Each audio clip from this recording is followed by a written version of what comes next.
obviously by clicking this video you chose the red pill, so here it is. Throwing that blue pill away, the first place that I'd like to start is that what we're essentially experiencing right now is a representation of nature. We are a representation of that which is alive. So we could think of life as the animated expression of pure consciousness. And what we need to understand is what consciousness is. Consciousness is that which perceives your experience. You are perceiving your experience. You are aware of your experience, which means that you are that which experiences. That is what consciousness is. That in your experience right now, which is experiencing. And what we usually believe is that the world is there fundamentally, like actually there, has its own independent reality, and that we experience that reality as if our consciousness is like a torch that shines on the world.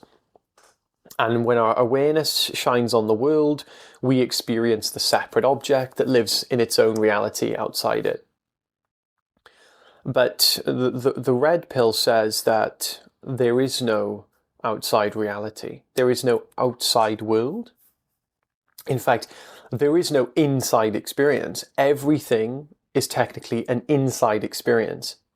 And the world we perceive is the animated expression of that which perceives it. So that which perceives it is indivisible, zero-dimensional, absolutely non-objective, but contains all potentiality. And it is as this infinite nothingness, which isn't really a nothingness, but you see no objectness, as this infinite no objectness, infinite emptiness, we perceive the fullness of the world. And the fullness of the world is the representation of the emptiness that experiences it. Because the emptiness is so empty, it contains all possibilities. Therefore, the animated expression of those possibilities looks like fullness only from the point of view of emptiness.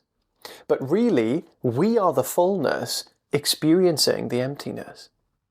And this is how creation works. It's completely empty and completely full. It's completely there and completely non-existent. It's completely non-existent, but is made of existence. So everything that we're experiencing is the animated expression of what we are. What we are is like think of like a cartoon.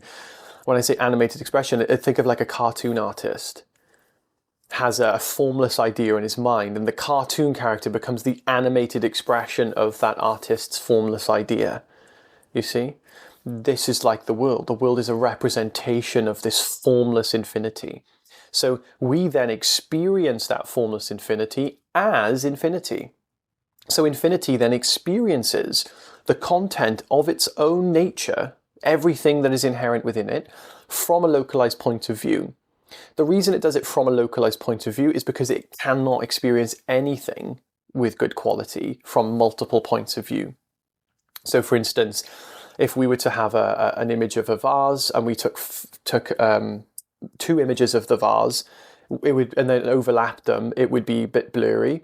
Then if we had like 5 images, that would be even blurrier. If we had infinite images, it would be completely blurry, right? Completely non-existent. So we wouldn't be able to perceive we wouldn't be able to perceive properly with accuracy if we had more than one point of view.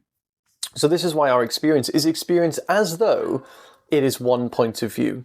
So this one point of view that we experience doesn't mean that we are one infinite individual. It means that which is infinite can create infinite individual points of view. So it can experience everything all at once, but as one point of view. So it's almost as if, and I'm not saying it's like this, it is as though it experiences all points of view one at a time. But ultimately, it's experiencing them all at once. And because the finite mind can only know its relative individual existence, which the mind doesn't have its own existence, but only perspective, it cannot comprehend all points of view at once. And it doesn't need to. It's not supposed to. We are the one that is perceiving through my finite mind. So when people say, well, why can't I then read any people's minds? Why can't I teleport? Why can't I do all these things? Because the mind that we experience is limited. And we could also argue, well, we are reading everyone's mind. You are reading my mind right now, but you're reading it through my mind, you see? You're reading it as me through my mind. I am you experiencing your thoughts, images, sensations, and feelings from your point of view, from that point of view. So I am not you as in I, this body, mind, am you. I, infinite consciousness, am you. And you, infinite consciousness, am me. And what creates the individual is the specific collection of experiences that create what we could call a story with a character. And this character then becomes its own autonomous individual. And contrary to what you've probably heard in spirituality, we are not here to become one with the universe. We are here to be the universe as an individual.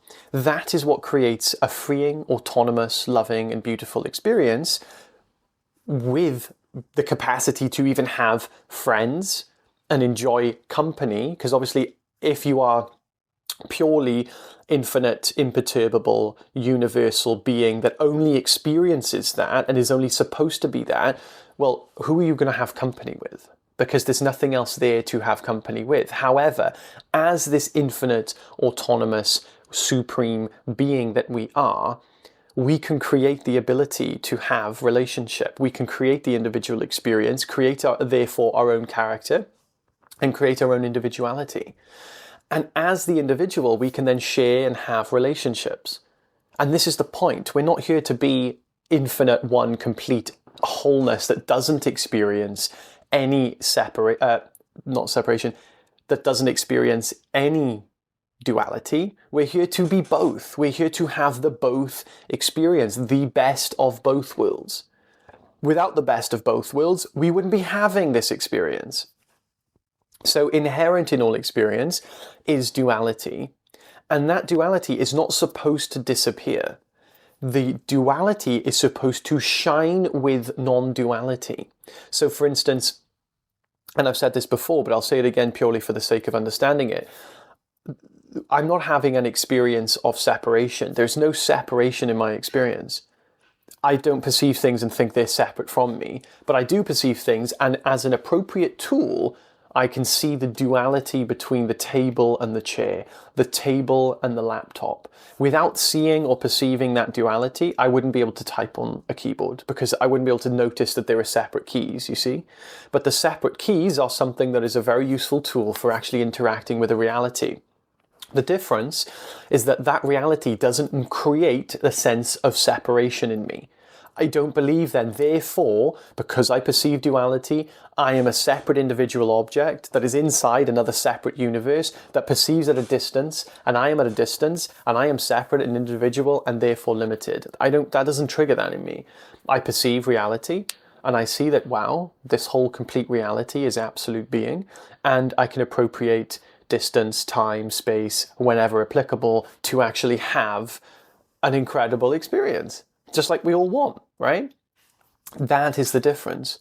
So in the red pill says, do not try to remove your attachments, do not try to remove your desires, do not try to remove your identification. Realize that the things you're attached to, the things you identify with, and all of your desires are completely okay to be there. The difference is, don't believe that anything you're attached to, or the things you identify with, or the things that you're desiring are fundamentally the source of your happiness or what you fundamentally are. So if you know the truth and you're deeply convicted in that, you can have as many desires as you want, you can be attached to what you want, and you can be completely identified with whatever you want, so long as you know that you're not fundamentally that thing which you identify with. So I identify with my body, of course, because it's this appropriate body. I identify with it, so that I put on my clothes, so that I wear my things, so that I drive my car, so that I use my stuff, so that I don't just like do random stuff and touch other people's faces. Sorry, I just need to put my glasses on, I put them on someone else's face. We identify with the body. It's an appropriate, intelligent thing to do. The only problem with identification is that we over-identify. We believe then, oh, therefore I identify with it, I must be this fundamental body. You see? But that's not true. So the red pill essentially says that the universe is one animated expression of consciousness. You are consciousness. You are experiencing your own creation, your own internal state, which is a non-state of absoluteness. The absoluteness creates the experience of all possibilities because it is all possibilities. So its nature is to bloom like a flower, naturally, the petals of all possibilities. And it can't not do that. It is that. Nature exists. Existence exists. Existence cannot do anything but outpour, what we call outpouring of love, outpouring of all possibilities. In that infinite possibilities, we create a possibility to not know ourselves. That's where we are right now. We do not know ourselves. And because of that, in the veiling, which we call ignorance of knowing our true nature, all possibilities therefore are created, and we will always seek, because it is our nature, to come back to ourselves. So like gravity, we will always be coming back to ourselves. The reason people therefore are suffering is because of that ignorance, because of not knowing what we are. And therefore we resist experience. So as the source of existence, which we don't know we are, we try to stop things from existing. When we try to stop things from existing, these may look in your experience like, I do not want this to happen. I do not want them to do this. I do not want to do that. I do not want this to happen. I don't want this to exist. Can this stop existing, please? Please stop that from happening. I do not like this. I do not like this. And then we resist the things we don't like. And we try to make the things that we don't like that are there fundamentally not be there. And as the source of existence, we cannot do anything but accept. So even the loving, I don't want this to be there, and the forcing to try and stop things existing is something that is itself brought to existence, because there's a possibility for everything to exist, so it does exist. But as we believe ourselves to be the finite mind cannot fundamentally stop things from existing. Neither can nature, because nature is an all-giving yes to everything. This is what causes suffering. Therefore, every single human being will pretty much do whatever it takes to come back to that source of love and intelligence that we are, to recognize our true nature, to basically experience happiness and fulfillment.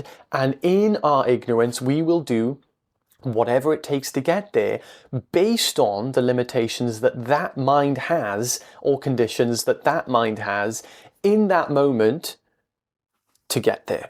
So basically, if we're conditioned with A, B, and C, we will have the tools of A, B, and C to come back to our being. But if the tools of A, B, and C are not tools that are actually, they're dodgy tools, for example, it makes us become a serial killer. We were given the tools of neglect and abuse and blah, blah, blah, blah, blah. Then we're going to have neglect and abuse of blah, blah, blah as the background in order to search for our happiness. So whatever that will be, the expression of that as a seeking state will be the execution of whatever that will be. And the ignorance that was caused to us by other people in ignorance who did not know what they were, who were doing whatever it took to get back to what they were, which then created more perpetual experience.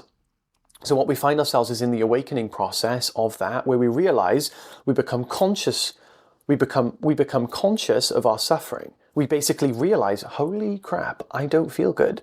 It doesn't feel nice. Something isn't right here. Something's not correct. That is nature's correcting process. Basically, once we've suffered enough, once we've taken the wrong path enough, something sparks. We could think of resistance as like a friction. And if you friction something for long enough, there's going to be a spark. That spark is becoming meta-conscious, meta-aware that we are having an experience. And the thing we usually become meta-aware of is our own suffering. I am aware I am experiencing suffering. And what we don't notice is the fact that we say, I am aware. I am aware that I am suffering. I am hyper-aware of my suffering. In the hyper-awareness, we start to recognize there is a self that suffers. The self that suffers goes on a search to stop suffering. In the search to stop suffering, we realize the truth of our being. This is where we are today. You've just taken the red pill. Congratulations, you have red-pilled yourself. And this is where we find ourselves in reality. So in order to prevent ourselves from suffering, we need to see that suffering it's not actually an issue. It's not even a problem. The only reason that we were suffering is actually not because of the things we were experiencing, but because we were resisting the things we were experiencing. And what we then find is that what we are is an imperturbable, formless field of pure consciousness that is infinite by nature, therefore is free from everything in experience. So what do you think would happen if we were to recognize experientially that that which I am, that sense of, that knowledge that I can perceive, that which perceives, is not limited to what it perceives? And I don't mean, oh, that it's limited, I can just fly off and like not perceive this and do blah, blah, blah. It means it's like a screen is to the image inside it. Right now, you're watching a video on probably your phone or your computer. That computer, the image in it, me on your screen, I am in the image. But your screen is not in the image. You are like the screen. You are infinite and imperturbable. Everything is contained inside you. There is nothing contained outside you. Therefore, there's nothing inside you that can limit you.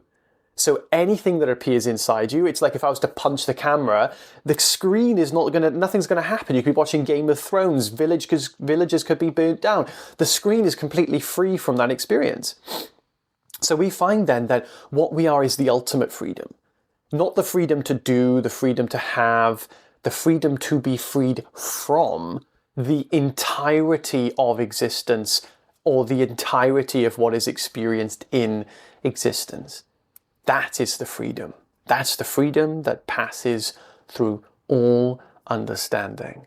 That is the ultimate freedom. So congratulations, you took the red pill. If you understand what I'm saying, you'd probably be very, very, very, very happy. And if you'd like to hear more, I have a free community. I do meditations every single week on this, all for free.